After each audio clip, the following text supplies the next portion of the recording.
Hello, today I'm here to speak to you about organizational communication, but specifically, I will be speaking to you about the feminist approach to organizational communication.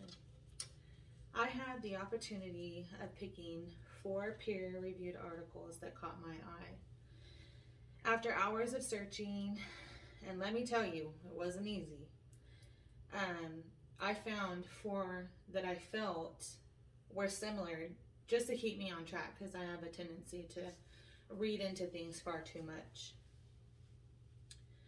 What I found after reading these articles several times is that they were similar in ways.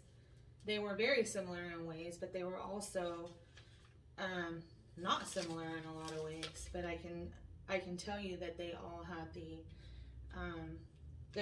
common thing was feminism within all the articles.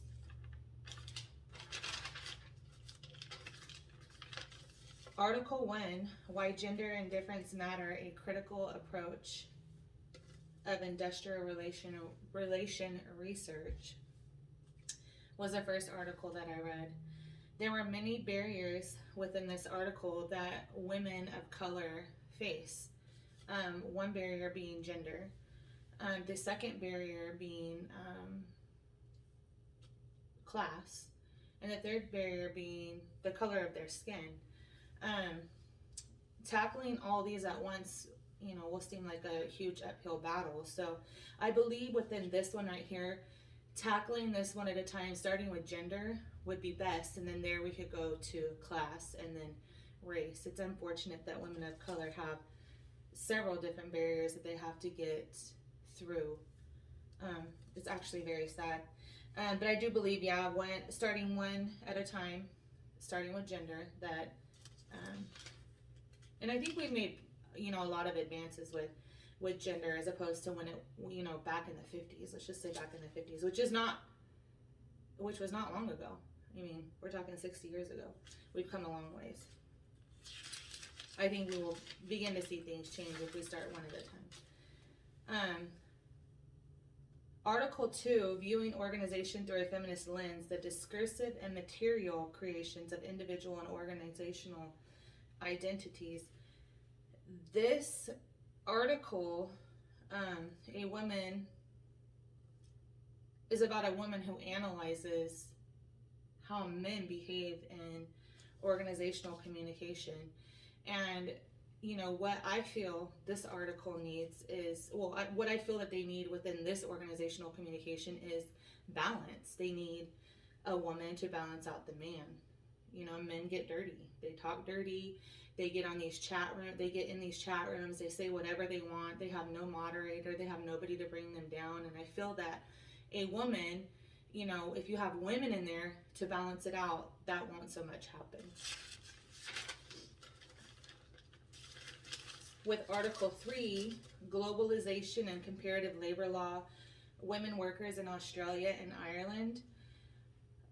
This is a weird, not really a weird, but this is an interesting comparison because in Ireland, they still, as of when this article was written, they still have, they don't have a lot of laws for women in Ireland as far as their rights. And compared to Australia, their job market is still very gender rolled, but their pay is very similar. It's not significantly different.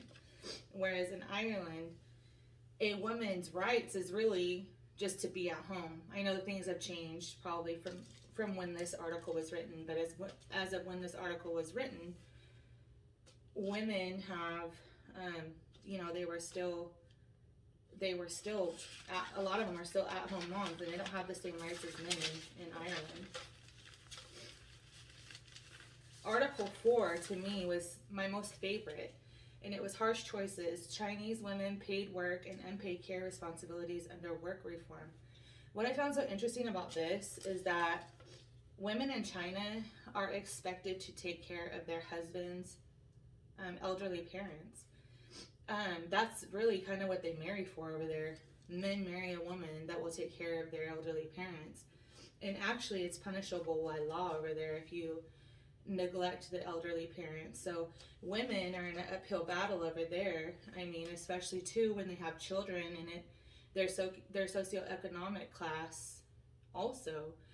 When you have challenges with that, then you don't get quality daycare, then you're worried about your children, you're worried about taking care of the elderly. It's pretty terrible over there too. So, let's see. I have a paper, and it's right here.